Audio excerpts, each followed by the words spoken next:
Hey there, fellow travelers. If you've just wrapped up a fantastic stay booked through Vrbo and want to share your thoughts, you're in the right place.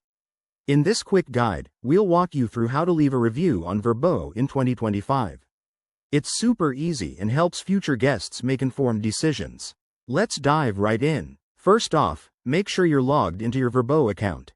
If you don't have one, head over to the Vrbo website or app and sign in using your email and password. Once you're in, navigate to the My Trips or Reservations section. It's usually found in the main menu at the top of the page.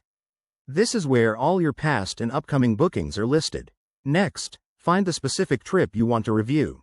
Scroll through your list or use the search function if you have multiple bookings. Click on the trip details to open it up. Now, look for the Leave a Review button. It's often right there on the trip summary page or under a Rate Your Stay option. Don't worry if it's not immediately obvious. Vrbo typically prompts you shortly after your trip ends. Once you click that, you'll be taken to the review form. Here, you'll see options to rate the property on aspects like cleanliness, location, and overall experience. Think stars or a scale from 1 to 5. Then, write your review. Be honest and specific. Mention what you loved or any areas for improvement.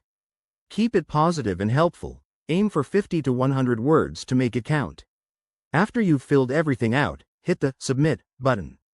Vrbo might ask you to confirm, and once you do, your review will be pending approval. It usually goes live within a day or two.